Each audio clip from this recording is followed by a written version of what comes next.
ओम शांति। आज प्यारे मीठे बाबा के मुरली मंथन की डेट है 12 जुलाई 2025। तो आज मीठे बाबा अपने बच्चों से कह रहे हैं, तुम्हें सच्चा सच्चा वैष्णव बनना है। सच्चे वैष्णव भोजन की परहेज के साथ साथ पवित्र भी रहते हैं। क्या कह रहे बाबा?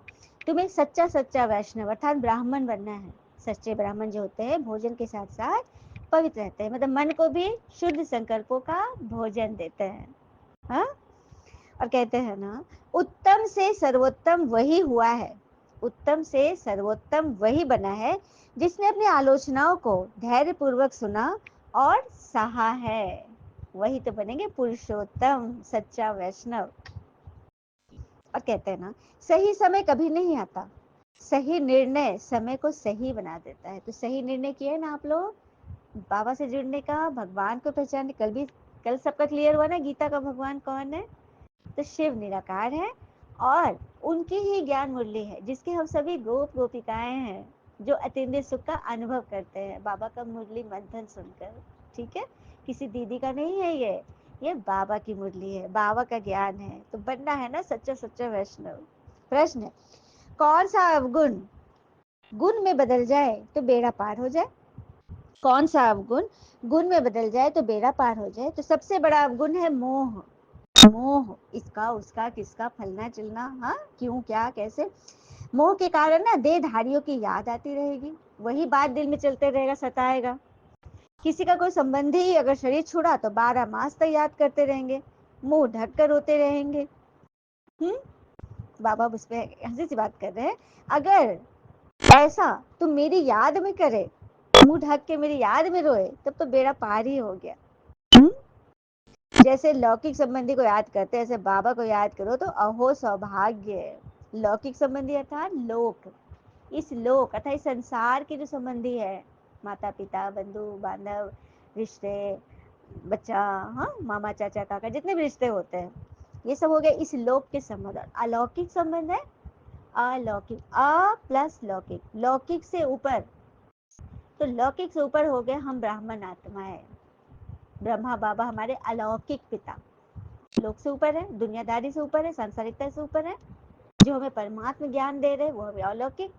तो अलौकिक ब्राह्मण का संग, अलौकिक ब्राह्मण बच्चे, हम सब इस लोक से परे अलौकिक हैं, क्योंकि यहाँ पे अलौकिक बातें सिखाई जाती है। लोक की बात तो बाबा बोलते ही नहीं है, बाबा तो आत्मा की बात करते हैं जो अलौकिक है। अलौकिक अर्थात जो दिखाई ना दे, लौकिक मतलब दिखना। इस संसार की चीजें आंखों से दिख रही है ना, लोकना, देहाती में बोलते हैं देखने को लौकिक ना है, मतलब लोक नहीं रहा है, दिख नहीं रहा है। तो जो चीज दिख रहा है गॉट इट, वो है लौकिक, और जो नहीं दिख रहा है वो अलौकिक। ठीक है, तो अलौकिक संबंधी को याद करना है तो परम सौभाग्य। ठीक है, ओम शांति। बाबा रोज रोज बच्चे को समझाते हैं, अपने को आत्मा समझ मुझे याद करो, आज उसमें ऐड करो। सिर्फ बाबा नहीं, दूसरा भी समझना है। मुख्य बात है परमपिता परमात्मा शिव, उनको गॉड फादर भी कहते हैं, ज्ञान सागर भी। अपने को आत्मा तो समझे, लेकिन दूसरा क्या है, बाबा को भी याद करना है आत्मा समझकर। ठीक है, ज्ञान सागर होने के कारण बाबा टीचर भी है जो हमें राजयोग सिखलाते हैं। यह समझाने से समझेंगे कि सत्य पिता इनको पढ़ा रहे हैं। प्रैक्टिकल बात अभी हम सुन रहे ना सभी प्रैक्टिकल में। एम ऑब्जेक्ट है हमारा राजयोग। राजयोग द्वारा हम नर से नारायण, नारी से श्री लक्ष्मी बनते हैं। भगवान हमें राजयोग सिखाते, तो टीचर भी सिद्ध हो गए भगवान। फिर बाबा कहते हैं वैष्णव बनना है तुम्हें। वैष्णव अर्थात जो वेजिटेरियन होते हैं, शुद्ध भोजन खाते, सात्विक भोजन, मांस मदिरा आदि नहीं खाते, परंतु विकार में तो जाते हैं, काम क्रोध लोभ मोह अहंकार ईर्ष्या तो करते हैं, डरते तो है, ये भी तो विकार है ना। तो बाकी ब्राह्मण बन भी गए तो क्या ही किया, सिर्फ मांस मदिरा छोड़ा, प्याज लहसुन खा रहे हैं, विकार में जा रहे हैं, तो फिर ब्राह्मण बना तो क्या बना, क्या ही बने। हाँ, जबकि कहते हैं ना, विपरीत परिस्थितियों में भी जो अकेले खड़े होने का साहस करते हैं वही इतिहास का निर्माण करते हैं। सुना, अकेले हैं कोई बात नहीं, भगवान हमारे साथ है, ईश्वर जब अपने साथ है तो फिर क्यों दुकेले करना है, क्यों चाहिए किसी का साथ। हाँ, जब भगवान है हमारे साथ तो चलाने वाला तो वही है ना, सिखाने वाला। फिर बाबा कहते हैं, दुख धाम है अपवित्र धाम, शांति धाम और सुख धाम है पवित्र धाम। ये तो समझते हो ना? सभी समझते हैं? कमेंट में लिखिएगा कि दुखधाम क्या है और सुखधाम क्या है। हम्म? सुखधाम में रहने वाले देवताओं के आगे माथा टेकते हैं। आप सब जवाब देते हो ना तो अच्छा लगता है। चलो कोई एक भी अगर जवाब दे रहा है तो उसको बड़ा सा लिफाफा बाबा की तरफ से, ठीक है? और दीदी की दुआएं तो मिलेगी ही, तुरंत में मिल जाएगा। मैं जैसे ही देखूंगी मुझे अच्छा लगेगा कि बच्चे ने अच्छे से मुरली सुनी है, ठीक है? और जो अच्छे से सुनेगा वही तो फिर किसी और को सुनाएगा। देखिए इसमें सारा आपका सेवा भरा पड़ा है। एक ने अच्छे से सुना, दूसरे को सुना, दूसरे तीसरे को, तो कितना एवजा आपको मिल जाएगा, ठीक है? इसीलिए कहते हैं। तो बाबा कह रहे 12 मास तक स्त्री रोती रहती है, ऐसे मुंह ढक करके तुम मुझे याद करो तो रात दिन में बेड़ा पार ही हो जाए। क्या बात है। पोता मिल देखते हो ना कि आज कितना खर्चा हुआ, अपना हिसाब, बहुत लोग हिसाब रखते इकोनॉमिक करके, सब चीज हिसाब जोड़ के करते हैं। आज इस महीना इतना खर्चा हुआ तो अगले महीना कुछ मेकअप करेंगे, करते हो ना? हम्म? तो आज सारा दिन याद नहीं किया तो ऐसा सोचते हो कि कल हम पूरा दिन याद करेंगे? बाबा कहते तुम बच्चे सौभाग्यशाली, हजार साबित। अरे वाह, अब तो बाबा ने झड़ी लगा दी भाग्यशाली की। तुम बच्चे सौभाग्यशाली, हजार भाग्यशाली, करोड़ भाग्यशाली, पदम अरब खरब भाग्यशाली हो। जो बच्चे अपने को सौभाग्यशाली समझते हैं वह जरूर अच्छी तरह से बाबा को याद करते होंगे। अब हम लोग किस रिश्ते में हैं? 100 वाले हैं, हजार वाले, करोड़ वाले, पदम अरब खरब, महाशंख नील, क्या है? कैसे भाग्यशाली है? बाबा को सब पता है। तो अच्छी तरह जो याद करेंगे वो अच्छे फूल बनेंगे। फूल बनना है ना तो जो भी कांटे आएंगे ना आपके जीवन में, देखिए गुलाब फूल में तो कांटे तो आएंगे प्रश्नों का, और उसी कांटे को अपने आप को ही चुभा लेना, अपने आप को ही दर्द देना, फलना ऐसे, चिलना ऐसे, क्यों ऐसे, मैं ऐसा, मैं इतना अच्छा, फंस गए। जैसे ही सोचोगे ना मैं अच्छा, मैंने इतना किया, बस आप माया के रडार में आ गए। फिर तो माया अच्छे से आपका स्वागत करेगी। और सबसे पहले क्या करती पता है? सबसे पहले आपके मन का स्वाद, तन का स्वाद, धन का स्वाद सब खत्म करती है, सब। क्योंकि आप मन से काम ही नहीं करोगे।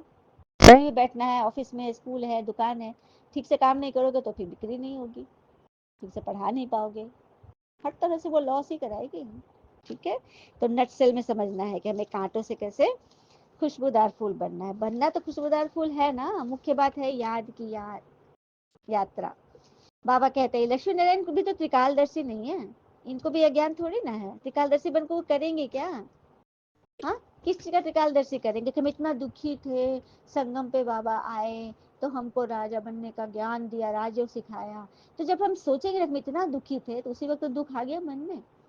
इसीलिए उनको ज्ञान नहीं होता है कि हम कैसे थे, कैसे कैसे बन के आए, सीधे राजा रानी के पद पे एकदम मजे से, हम्म, डायरेक्ट जंप करके।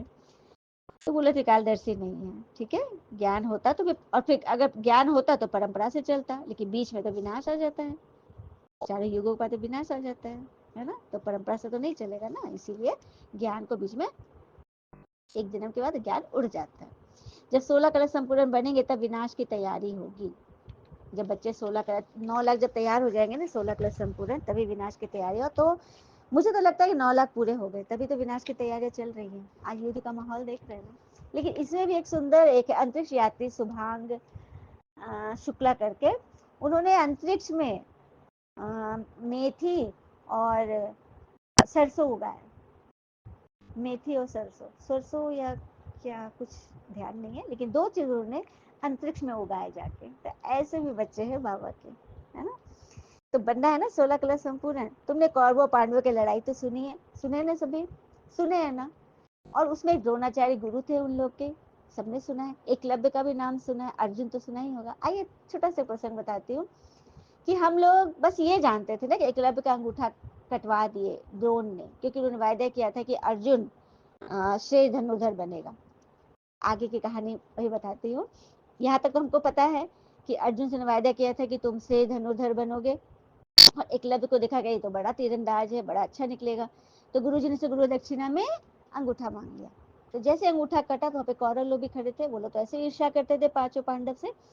तो गुरु जो चले गए ना तो वो अर्जुन को वो चिढ़ाने लगे, दुर्योधन दुशासन वगैरह, कि तुम्हारी वजह से इस मतलब इस बच्चे का अंगूठा कट गया, तुम्हारी वजह से, तुम हो पापी जो तुमने गुरु को अपने जाल में फंसा लिया, मोह जाल में। तो अर्जुन को बहुत खराब लगा कि मेरी वजह से उसका अंगूठा कटा। गुरु ने मांगा मुझे, जब उन्होंने वरदान दे दिया था कि तुम श्रेष्ठ बनोगे, तो सीधे गुरु के पास गया, गुरु से प्रश्न किया कि आचार्य आपने ऐसा क्यों किया? सारा इल्जाम मेरे पर आ रहा है कि मेरी वजह से मुझे नहीं बनना श्रेय धनुधर। वो बहुत अपसेट हो गया अर्जुन। तो गुरु ने बोले, बहुत अच्छे से उसको पास से बुलाया कि अर्जुन तुम इन व्यर्थ बातों में मत फंसो। कारण ये है कि एकलव्य मगध का था और हम लोग हैं हस्तिनापुर के, और मैं हस्तिनापुर का नमक खा रहा हूँ। तो मेरी दृष्टि में ये मुझे आभास हुआ कि ये मगध का है और ये अच्छा तीरंदाज बन जाएगा तो हस्तिनापुर के लिए खतरा है, इसीलिए मैंने अपने राज्य को बचाया। तो अर्जुन को बहुत अच्छा लगा। तो उसने जाके दुर्योधन लोग को बताया ये बात। तो बोले कि नहीं, फिर भी गुरु ने तो पक्षपात किया तुम्हारे लिए ऐसा। तो उसने फिर गुरु को बोला कि ऐसा ऐसा बात हो रहा, पक्षपात आप किया, फिर भी मेरे लिए ही किया आपने।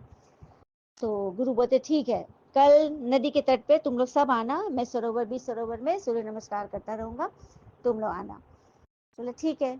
तो कौरव पांडव सभी भाई नदी के तट पे आ गए और गुरु जी एकदम छाती तक पानी में खड़े हाथ जोड़ के सूर्य को नमस्कार कर रहे थे।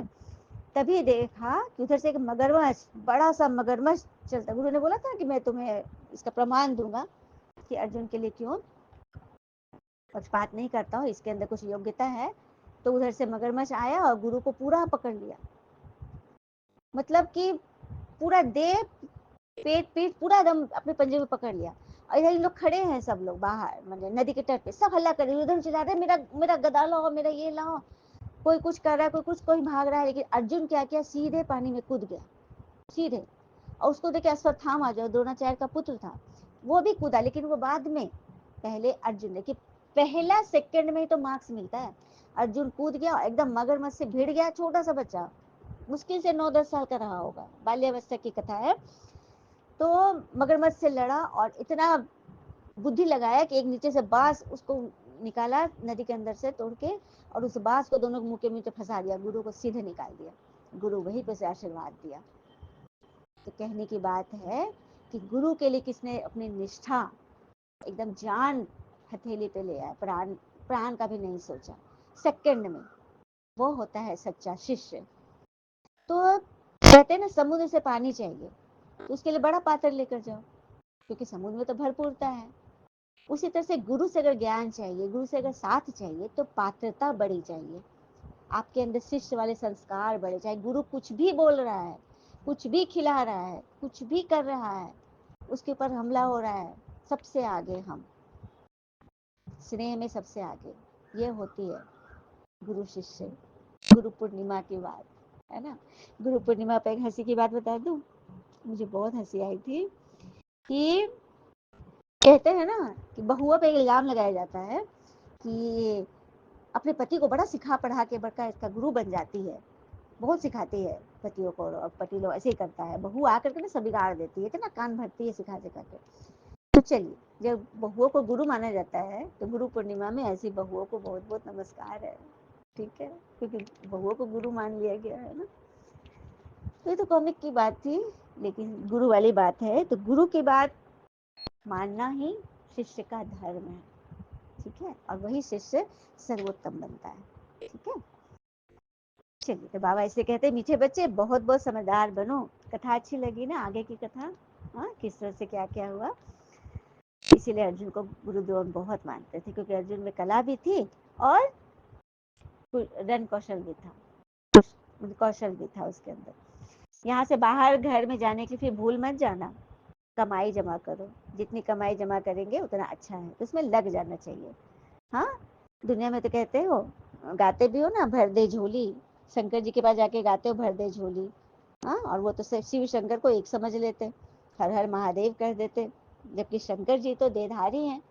हाँ, बाघ छला पहनने वाले, गले में नाग कमंडल रखने वाले, त्रिशूल रखने वाले, निराकार शिव के पास तो कुछ भी नहीं है, वो तो निराकार है। और ओम नमः शिवाय का मंत्र होता है, ओम नमः शंकराय नहीं होता। अगर दोनों एक है तो कभी तो कह दे ओम नमः शंकराय, कभी नहीं। शिव पुराण है, शंकर पुराण नहीं। शिव का धाम परम धाम है, और शंकर जी तो कैलाश पे रहते हैं। शिव शंकर जी का परिवार है, शिव का तो कोई परिवार नहीं है। हाँ, बहुत सारी बातें हैं ऐसी जो आपको ब्रह्मा कुमारी के कोर्स में से बताया जाए कि किस तरह से शिव शंकर एक नहीं है। शिव है पिता, शंकर जी है बच्चा, नंबर 1 बच्चा, ठीक। ये रह ऐसी छोटी छोटी बातें ना बहुत समझने की है, समझेंगे तभी तो आपका लेटर शिव तक पहुंचेगा। आप ऊपर में भगवान भगवान लिख रहे हो और अंदर में कह रहे तो शंकर जी की जय, तो आपका लेटर तो कभी नहीं पहुंचेगा। Same address, same postal address तो चाहिए मन में। मन में धारणा तो होनी चाहिए कि शिव कौन है, शंकर जी कौन है। पहचानिए, एक पिता है एक पुत्र है, ये रहस्य है।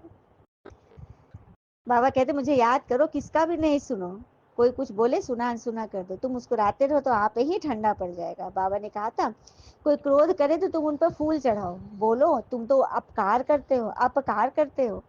हम उपकार करते हैं, व्यर्थ नहीं सुनते हैं, बहुत बड़ा उपकार करते हैं। बाबा खुद कहते हैं सारी दुनिया के मनुष्य मेरे अपकारी है। भगवान का भी सब अपकार कर रहे, ग्लानि कर रहे, सर्वव्यापी कहकर कितनी गाली देते हैं, मैं तो सबका उपकारी हूं ना।